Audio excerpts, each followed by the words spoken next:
so today I'm doing something a little bit new. I'm feeling a little bit more motivated to try to get this video version of the podcast up and going. This isn't perfectly how I like it to be. I know there's a lot of echo in this room that I'm hoping to fix. I hope to get some better decorations up and a better mic stand, so I'm not just here holding this mic that's supposed to normally go on the table, but you gotta start somewhere, right? Just with weight loss, you have to start somewhere, and you can always adjust further on. So that's what we're just gonna do today. But I woke up really excited to talk about how to lose weight. Super basic, but I feel like everybody on social media has been really resonating with just like how to lose weight, not like the intricacies of like how to like lose weight as a stay-at-home mom, or like how to lose weight as blah blah. Like literally just like cut and dry how to do it. So that's really just what I want to talk to you about today. This is like off schedule of normally when I would record, but you know, I haven't felt like I've been in a good mood in a long time, just to be honest, and I'm feeling like that today. I don't know if it's the fact that I'm finally moved and like pretty much settled in, just got a couch, and there is definitely construction, but we're gonna power through. I don't know if it's like I feel like my health is finally kind of back on track from like the craziness of moving and everything, or I don't know. I just woke up today feeling kind of positive, so we're just gonna make it a content creation day. I do have Hercules with me on the side. We are interrupting his nap time, so if you're watching the video version of this, then he might be kind of snorting up here in the background, stealing the show. We'll see how long he wants to sit with us. But let's just go ahead and dive into it. So, how to lose weight. Basically, you know, what's the crux of my program, or like how do I teach people to lose weight? It's actually a lot more complicated and layered than I really thought it would be. Yes, like there is the portion of the calorie deficit that I'm going to go into, but a lot of times what I see is like having to even like go on top of that and like layering different steps with it, because as a coach, I know what to do, but like when I'm coaching other people, I have to understand I'm talking to somebody that doesn't know a lot about nutrition or weight loss or macros and calories and stuff like that. So I have to think beyond just the calorie deficit part. Hercules moved away. He doesn't really like talking about this, I guess. I have to move beyond the calorie deficit part and think about like what are some additional ways that I can help people lose weight besides just like telling them to eat within the calorie deficit, because there's going to be human error. There's going to be people that don't really know how to track. There's going to be people that like think they're eating in a deficit, but the way that they're tracking their portion sizes really doesn't have them. So I have to really think beyond calories.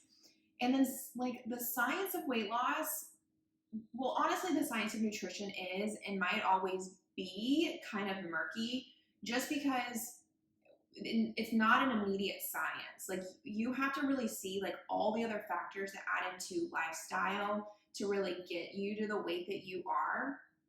And there's just like so many different things. And maybe I should make a whole podcast episode about like why nutritional research can be like kind of like pick and choose from what you choose to believe. But I'm just going to tell you what really works so far for the people that I help, and just kind of like give it to you straight. So with all that being said, I have my notes here in front of me. If you're on the video version, and this is how I always do podcasting, is looking at my notes. And so there are multiple different aspects of weight loss, right? So there's the science of it. So there's metabolism that we take a whole class of in school, and there's like, you know, actually like the genetics of how your metabolism works and like what you can do to increase it or what happens if you decrease it, how muscle mass affects your metabolism. Then there's the anatomy portion. So where different parts in your stomach like absorb different vitamins and minerals, and how volume, like when you eat high volume foods, how that like receptors in your stomach feel that, down to like how your intestines like digest fiber to increase the microbiome, all that stuff as well. Then there is the endocrine system. This is the part that's like the hardest for me, because I feel like hormones and endocrine are so like I never like, it's an exact science, but it seems so like hard to grasp. But there are, even if you don't have an endocrine disorder like hypothyroidism or insulin resistance or PCOS or something like that, endocrine system still plays a part, because that's really what regulates your hunger and fullness cues. Those hormones ghrelin and leptin and ghrelin. Ghrelin I always remember in school because ghrelin sounds like you're growling, and that's the hormone that makes you hungry. Leptin makes you feel full. See, hormones, endocrine, I never did really good in that part of anatomy, but all that to say that that along with psychology, right? So how you think about food, your relationship with food, your relationship with yourself, and the pressure you put on yourself to feel like you need to look a certain way or eat a certain way, or even like if you have anxiety or depression or OCD. I've had all those types of clients and how they play out, or ADHD, like how all of those different psychiatric disorders really play out in weight loss and nutrition. You have to combine it with all of these other things I just talked about to get weight loss. It is, you hear Hercules snoring. Hercules, can you stop snoring? You have to figure out how to balance all of these things for yourself, or like me as a coach for other people, in order to see weight loss. So it is essentially like mathematically as simple as you have to eat less than you burn to lose weight, but at the same time, like it has to be a lot more layered. So let's just get into it because I don't want this to be like a super long episode. How does weight loss work? First, we have to get into the calories part. That's like the foundation first and foremost. Like that is all we're taught in school on how to lose weight is the calories part. So that's why so many people resort to that first. All these other things are like things that I personally had to research and like literally look at like PubMed to find articles and like read other dietitians' books to see like what they say. But the calories through and through is like the oldest science in the book. Back when I worked in a hospital and we fed people through tube feeding, we calculated calories for people if we wanted them to gain weight or lose weight. And so I know how to do that off the back of my hand, and most dietitians and most people understand calories, I think, like what they are kind of. So there's three basic numbers when you think of calories, right? There is maintenance calories, which are the calories that you need at complete, like just to maintain your current weight. That's the calories you're going to get out of that. Then you have basal rate. So you have maintenance calories. Those are the calories that you need at, just to like maintain your current weight. So the more you weigh, the more calories you can eat to maintain your weight, and then vice versa. So this maintenance calories is kind of like what goes down as well if your metabolism is overall lower. I'm gonna just kind of use a running example here of, let's say, like, because most people I work with, their maintenance calories are like around 2,500. So let's say maintenance calories are 2,500. Then we have basal rate. So this is the rate that you need at complete rest, like you're unconscious on a hospital bed and you need energy just to like grow your fingernails, for your heart to beat, for your brain to send signals down your nervous system to tell your diaphragm to move so your lungs can inflate, for your DNA to keep replicating. Like all these things, they take energy in the form of ATP, which all comes from a very long process, which in the beginning comes all from calories. And so you have to have a baseline amount of calories to even function throughout the day. And you can feel it when you're under eating, right? That's when you start to feel really, really tired because your body is super smart. And if you are under feeding yourself below that basal rate for too long, then it starts to slow down all of those functions, which is why, like, when you have an eating disorder and you stop eating, your hair falls out and you get really cold, because your body is literally trying to like preserve itself and shut down a lot of those functions, or at least slow them down so that you can live. Now, weight loss calories are going to be somewhere in the middle. For basal rate, let's say it's around like 1,400. That's typically where most of my clients end up. So in order to lose weight, you've got to eat somewhere in there, right? And so for this like example client, they have 2,500 calorie for maintenance and then like 1,400 calories for basal. Now you can tell there's like an over 1,000 calorie difference there, right?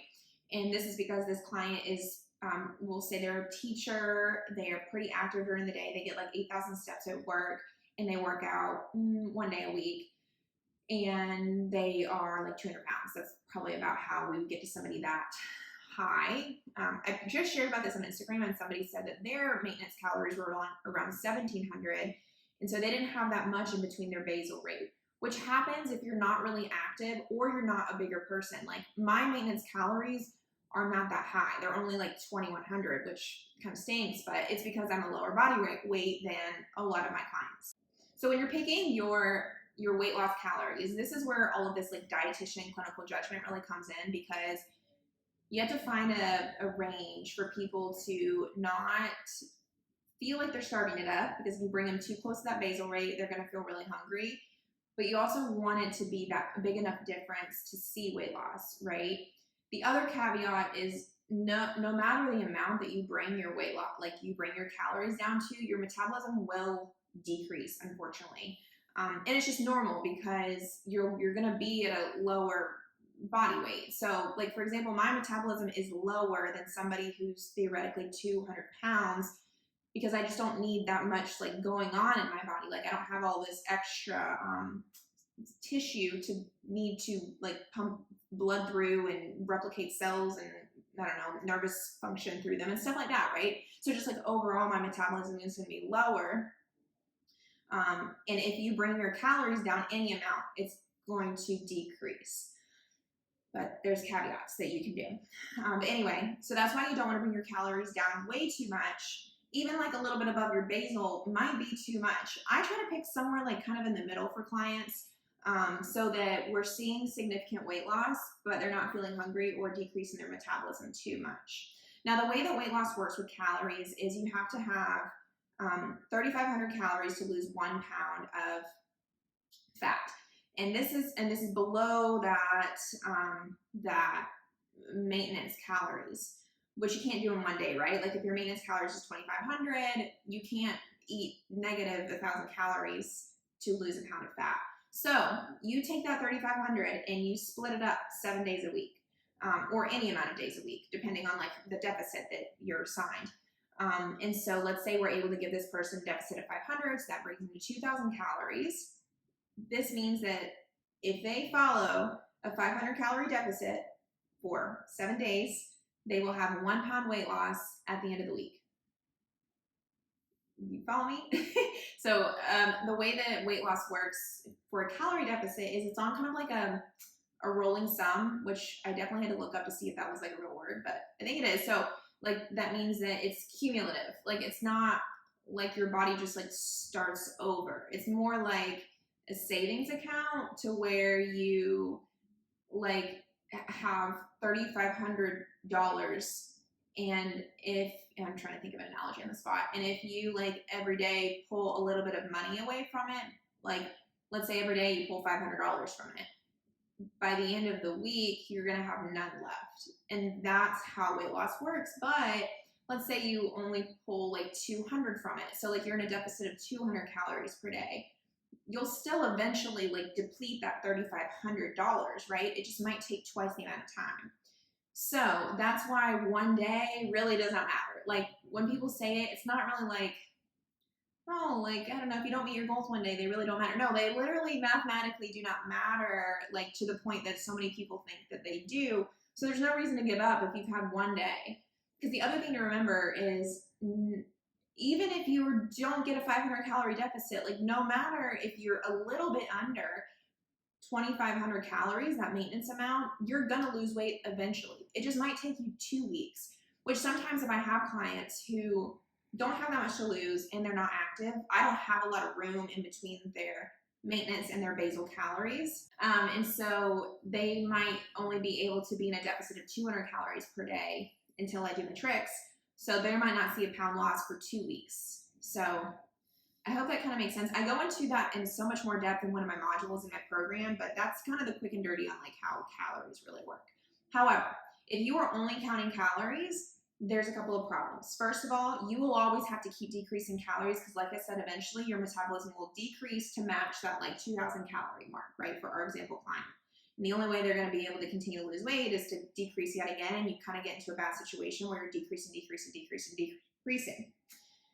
There also just leaves a lot of room for human error for you to overestimate your calories. Like if you go out to eat constantly, it's really hard to know the calories that are in there, right? Or maybe somebody else, like maybe your husband cooks for you, which I hear a lot, and you never really know what's in the food that he's cooking. It's hard to be exact with those calories, and you don't have to be, because there's extra things you can do that we do. So we aren't robots.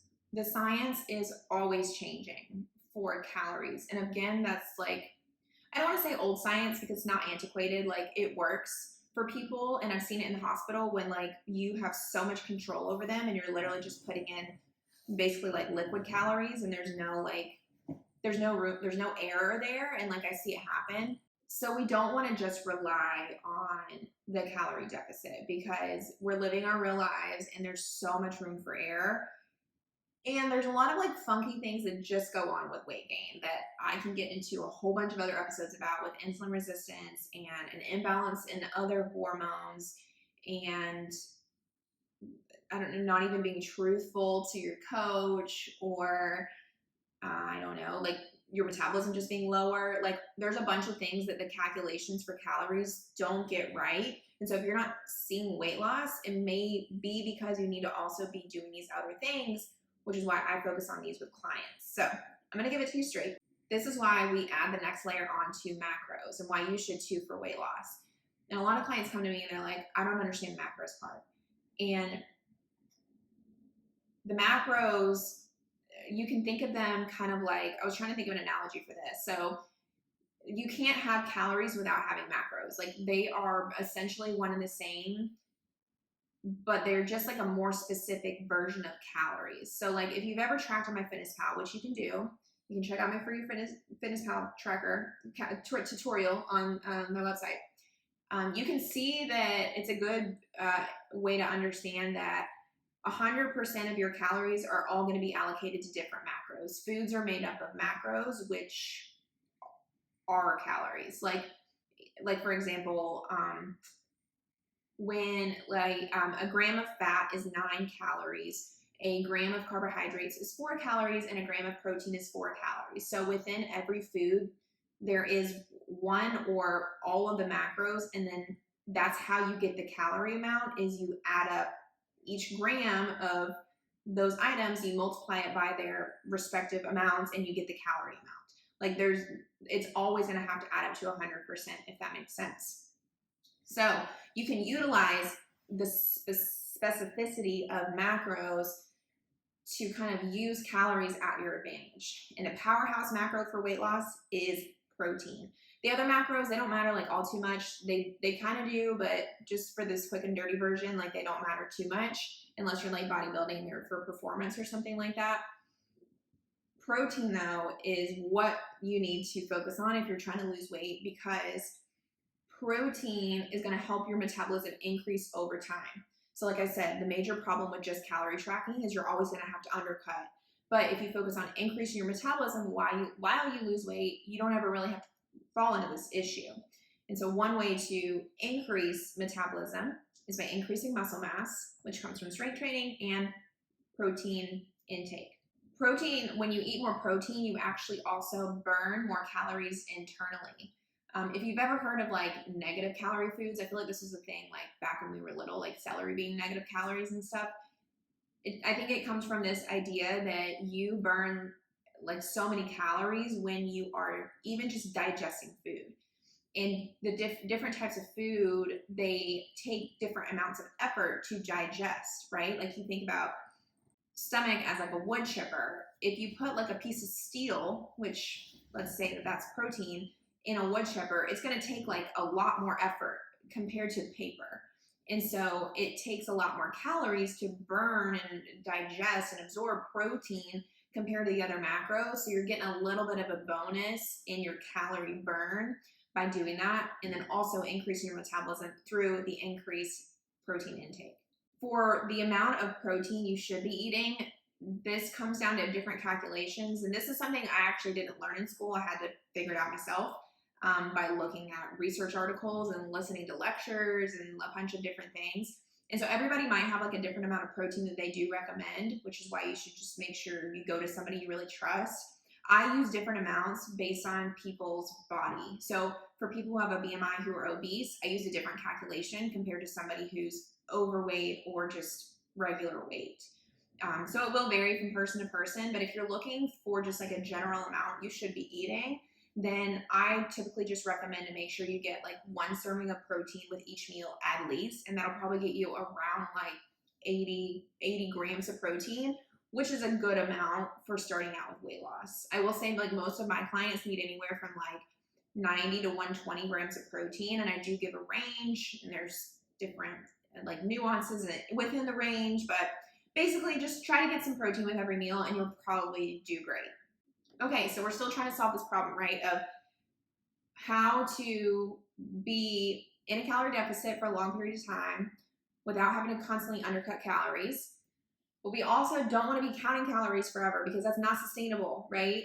That kind of perpetuates this like all or nothing. Like you're only able to lose weight if you use a calorie tracker, which I don't support as a dietitian, even in the program. I think it's a great tool to use in the beginning, but I'm always trying to get clients to think like the longevity of this. Like, think about your life 20 years from now. Do you want to keep tracking for the next 20 years to maintain your weight? Probably not. So a way to help with the sustainability of being in a calorie deficit without having to track is produce. So good old fruits and vegetables. That's why I never really recommend like supplements. And you guys, I could probably be a really rich woman if I did every single brand deal that ever contacted me about these supplements, about fiber supplements, about like greens powder, but no, I can't, because that's not what the research supports helps with weight loss overall. You have got to just go to the supermarket and get your fruits and vegetables. And the reason that this helps with weight loss is for a multitude of reasons. But first, it just helps to bulk up what you're eating by providing a low amount of calories. One cup of vegetables is typically around like 20 to 30 calories. One cup of fruit is around like 100 to 80 calories. And compared to like pasta or protein, that's going to be a lot less, but it's so much more volume because the bulk of what makes up fruits and vegetables is fiber, and we can't really absorb that. That's why when you eat corn, you like see it in the toilet like a couple days later because your body just can't really digest it very well. So back to anatomy, this really makes your stomach feel like you have a lot in there and you're not going to overeat as often if you eat more fruits and vegetables, which helps you with the sustainability of weight loss because you're not having a calorie track forever. And if you go out to eat or you go to your grandma's house and there are some servings of vegetables there, you know that what you're getting is probably going to be a lower calorie option, even if it's like the most buttery green beans you've ever seen. Like buttery green beans, hands down, are going to be lower in calories than buttery pasta. So you can know that without having a calorie track, you can just always make sure that you'll have a lower calorie meal. Another important thing that's very interesting when I started coaching is that it also really helps improve the healthier microbiome.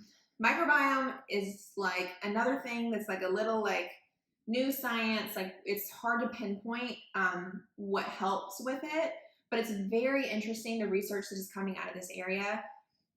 When I was looking into how to help people lose weight, I saw this come up over and over again, that research suggests that people who have a healthier microbiome are at a lower body weight. Now they don't know if this is like what is like a causation or what's the word, like correlation.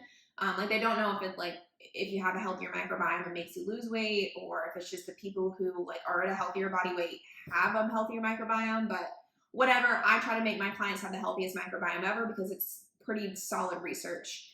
And the way you do this is through fiber. There's such a big emphasis right now on prebiotics and kombucha and sauerkraut and all this stuff, which is great. But we often neglect that the way that we help our microbiome and the gut bacteria that's in there is we've got to feed it. And you have to feed it with probiotics, which comes from fruits and vegetables, instead of just focusing on kind of these like expensive like bacterias that you can add in there. Let's focus on actually feeding it. And so even though it's a little bit like new science, having a healthier microbiome, there's something to it that it will likely help you to lose weight. And also a huge thing that I see with clients, like despite all the research, is like when you eat more fruits and vegetables, you crave more fruits and vegetables because that microbiome is changing, and your microbiome will cause you to crave whatever you feed more of it. That's why when you eat a lot of sweets, you're likely just to keep craving more and more because it's what that bacteria is used to eating. And it tells your brain, hey, we need to like turn on these hormones to get this person to eat more sweets because your body is like so smart. But if you eat more fruits and vegetables, and this also happens, but like in reverse, and I see it all the time with clients, is they tell me like once we get them eating like more fruits and vegetables continuously for about a month, they're like, I went out to eat and I was actually craving broccoli. Yes, like whenever people ever look at me and they think, how do you like eating all that fruits and vegetables? Because I've trained myself to do so, and you can do it too. You've got to stick it out, but you can train your body to also like eating more fruits and vegetables. So where are we at? When you increase protein, it helps with increasing metabolism, so you never really plateau. It also helps burn a little bit more calories to make up for anything you might eat over. And then the produce helps with sustainability of weight loss by helping you to not have to calorie track forever, and also gives you a little added whatever in the woo-woo world of the microbiome to have extra weight loss. All right, now we're going to enter exercise. So exercise is very important for weight loss. I honestly feel like it's because it allows you to be a lot more flexible in what you're eating. So like, for example, this person who DM'd me, and I think she said her like calories were like 1,700, her maintenance calories were 1,700. It might be because she's not exercising a lot. When you exercise more, you are burning more calories, right? So that gives you the flexibility to like go out and have a pizza night, or like go out and have a glass of wine, or like celebrate at Christmas and not have to worry so much about like, oh my gosh, I can't eat over 1,700 calories, I'm gonna gain weight. I like my clients to try to be burning around like 600 calories, just because it gives you so much more flexibility in what you're eating. Now, there are a lot of nuances in the type of exercises, and I'm not a trainer, but I do know that strength training helps with increasing that metabolism yet again. So just day-to-day exercise, like even just like cleaning, like the way that I kind of meet my exercise goal or like activity goal is by going on 2 walks a day, cooking my dinner, cleaning it up, and like kind of walking around my apartment a little bit. And that's how I meet, kind of burning like 600 calories a day. And so that's what you kind of want to do day to day to just have like excess calories you're burning. So it creates more flexibility in what you're eating, and helps you to like have a little bit of room there in case you overeat or overshoot the calories or something. But strength training is going to help with that. Again, increase of metabolism for the long term. So a lot of times when I come to the end with clients, they're like, I don't know what to do with my calories when I keep losing weight. And I'm hoping to get to them to the point where they don't have to worry about the calories anymore, because we have increased their metabolism so much that they don't need to undercut anymore. Because whenever you take your calories down initially, you should be able to just keep it there if you are increasing your metabolism. Because let's say a client comes to me and we get them to lose weight at 2,000 calories. Okay, this is what their metabolism is probably going to be set at, and we don't want to keep undercutting it. But instead, if they can slowly like increase their metabolism to be able to burn calories at 2,100, then 2,200, then 2,300, or even just keep it at 2,000, that's such a doable amount to continue to lose weight if their metabolism is increased to that, instead of just completely ignoring the strength training part and constantly being like, I need to keep like decreasing 200 calories every 2 weeks, and then all of a sudden you're at 1,300 calories. That's impossible. Like, there's no way that people are going to be able to stay sustainable. I wouldn't be able to have sustainable weight loss eating only 1,300 calories a day.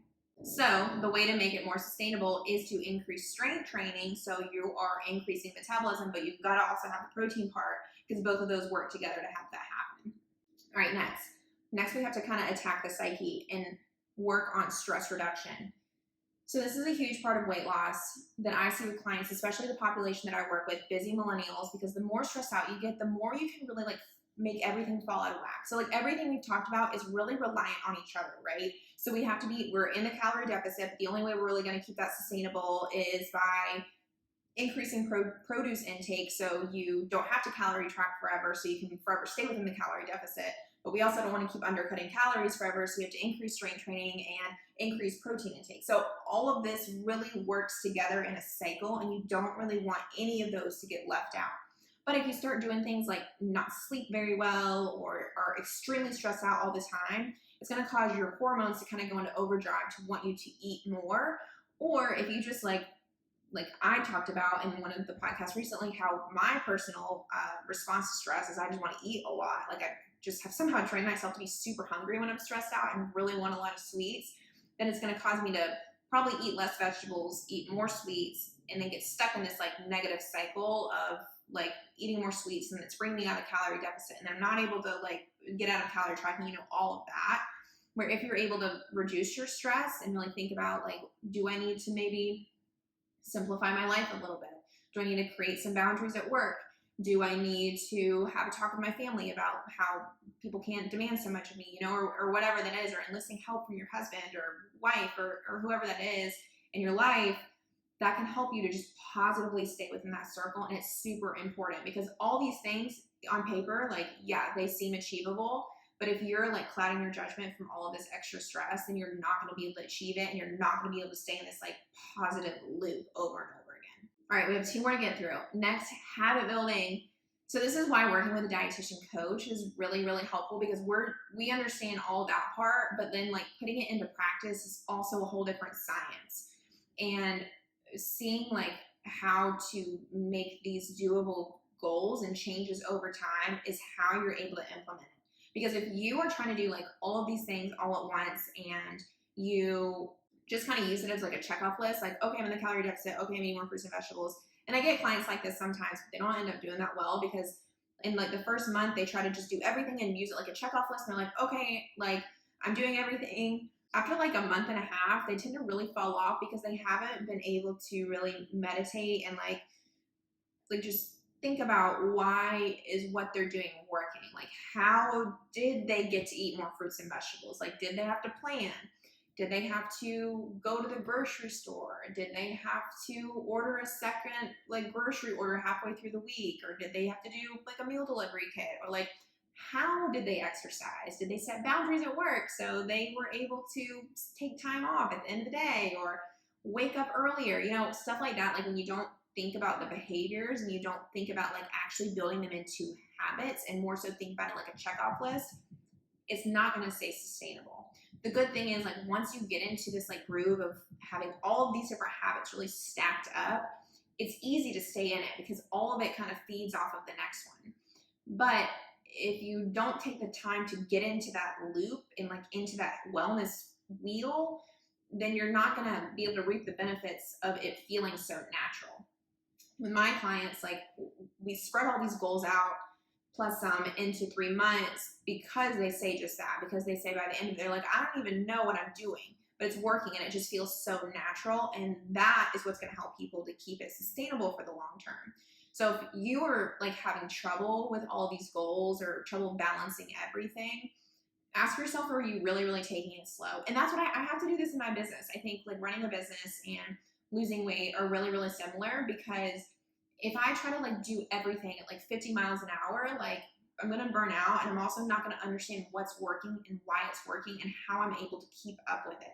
If I don't understand like how to balance my life with my business, then I'm not going to be able to ever like keep up with it, because I'm not going to know what worked, right? So you really have to use SMART goals, which you should listen to the episode that we posted around the first of the year, and figure out how to slowly kind of creep into these things. You have the rest of your life to be able to be at a healthy body weight, but you're never going to be able to get there and really reap the benefits of what it feels like to just do it effortlessly if you don't like ease into it by using that SMART goal method. And I have a client example. So I guess 2 examples. One kind of bad example. One time I had a client and she really struggled. She kind of used all the goals as a checkoff and did everything all in the beginning. But then any little minor inconvenience, she was overeating consistently. She would do okay on days where she would have complete control over what she was eating, but then if she went out to eat with her boyfriend, or she even like moved halfway through working together, it just totally like sent her off, because she didn't understand why what she was doing was working. She didn't really think about, oh, when I go out to eat, I also need to pick these 2 servings of vegetables, not just when I'm home. Or like, oh, I'm able to lose weight because I am walking an hour a day. It just kind of happened for her. And so when push came to shove and things got a little stressful, she couldn't figure out like, why isn't this working anymore? So she kind of spun herself all into a loop, and her weight didn't really continue to come off because she did everything so quick in the beginning and didn't understand why it didn't work, and got frustrated and just kind of gave up. She was able to lose weight. She would have been able to do it if she, in the beginning, took things a little slower and really thought about like why I was able to do it, instead of just saying, well, I did it, I don't know. Let's contrast that with a nice story. So one time I had a client who was a stay-at-home mom, and she also wanted to do this. She wanted to do everything from the beginning. She was a little bit more receptive to my help, and I told her, let's just take things really, really slow. Because she wanted to say, okay, well, I need to home cook every meal, and I know I need to be eating more. Like, she kind of knew what to do, but her problem was that she was like a very all or nothing person, so we had to really break her out of that mindset. And so we just took things really slow. The first 2 weeks, I was like, I just want you to track. I just want you to look at what you're eating, and let's just face it and see the amount of calories. From there, we knew we needed to take our protein up the second time we met. So we really thought, like, how did she meet her protein goal? She was super busy stay-at-home mom, always doing stuff. And so for her, we realized she could like supplement herself to death and it was going to work. And so instead of putting all this pressure on herself to like cook all these meals, we just said, hey, let's do like one protein bar here. Let's do some rotisserie chicken here, and then maybe some deli meat at dinner, and that gets the job done. Then we increased her produce by kind of the same way, just like tons of grab and go options. She really liked the daily harvest smoothies and doing like meal delivery kits. And so that helped her. And so knowing that she needed to have convenient items really helped her in any situation. She lost so much weight with me because she was able to really take those habits and translate them into any time.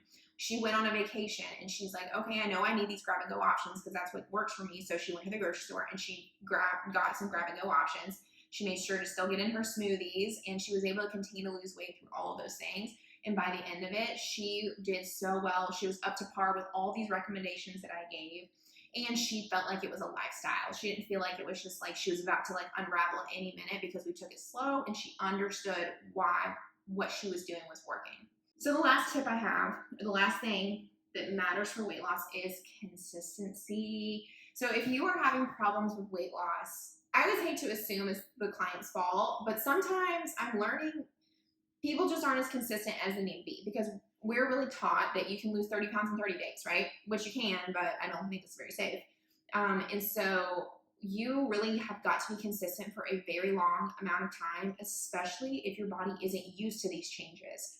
Nutrition is not a medicine. Like, it's not a shot. It doesn't go into your cells and automatically change. It's really the culmination of all these things plus some that I didn't really have time to squeeze in here that I put on my list that I'll have to put in another episode. It really takes all these things working and interacting all together to see weight loss. Muscle mass can take like up to a month to really gain any muscle mass. So you've got to wait on that end to see a metabolism increase. Your microbiome, it takes a while to change. It doesn't happen overnight. That can also take up to like a month to 6 weeks. And so that's why I tell clients that a true weight plateau doesn't occur until like a month to 6 weeks in, because that's when we can decrease calories if we already have everything else up to par for almost every single day for 6 weeks. And it doesn't need to be anything extreme. Like I said, we don't want a severe calorie deficit. We want a doable calorie deficit that you can actually achieve over that period of time that you consistently can be in, because that is how you're going to see weight loss. It's not by trying it for a week. Trust me, especially if you're new to this, and especially if your body isn't adjusted to having healthy weight loss like this, with the increase in protein and the increase in strength training, the increasing in produce and the decreasing in stress. It's going to take a while for your body to get adjusted, but it can happen. And once it happens, it'll likely just keep happening quicker and quicker and quicker. So client story, I'm working with a client now, and I've honestly learned a lot by working with her. So the first round of working with her, she only lost like a couple of pounds working together. And it was really sad. Like she when I have a client like that, they only lose a couple of pounds, it doesn't mean that they can't do it. I would love for them to be able to lose more with me, but I've learned if they're even able to lose a couple of pounds, they're on the right track, and they just have to keep up with it. Their body's just taking a little bit longer to respond. But even if you only lose 2 pounds in 3 months, you can still do it. And what likely happens is that people get their body into gear, and then after the 3 months, they lose a lot more is what they report back. But I really got to see it with this client, because she re-signed on with me because she was able to lose like 10 pounds, I think, after like 6 months after working with me. But she really just kind of was staying at the 10-pound mark and wasn't losing much more. So she just wanted to be held accountable and really think through some solutions, because she had a lot of food restrictions that was hard for her to work around. And so she re-signed with me, and honestly, like in the last 6 weeks of working together, she's lost 10 more pounds. We increased her protein, made sure she was consistent with her calorie deficit, and now we're increasing her produce. But she also was super dedicated to her strength training. She had a lot of time. She lived alone, she works at home, and she worked out honestly like 2 hours a day with a lot of strength training on the weekdays. And I really think all of these things just came together with her increase in muscle mass, her increase in protein intake, her increase in probably her microbiome health from eating fruits and vegetables for so long. Now she's like exponentially able to lose like so much more weight than she was before, because that's just how it works. Once you get your muscle mass up, once you get your microbiome healthier, once you get your body into gear, it should happen quicker than it does in the beginning. So you just have to give it time. But that was a lot of information. I hope this was helpful for you. I hope you enjoy. I hope the video works. If I'm talking about the video and it doesn't upload, something probably happened. But I hope you kind of like this more like action-packed episode. I plan on doing another episode about like 5 reasons why you're not successful. So kind of going off of this, but like why something might not be working, because I see a lot of different reasons on why these steps might not work for you. But, you know, I definitely talk about this in all of the different modules in my one-to-one program in way more in depth, like each of these steps and some for about 20 minutes in all the modules. So if you are interested, check out signing up for the program. But if not, make sure to subscribe, because I'm going to keep putting little information nuggets in podcasts to come. Bye.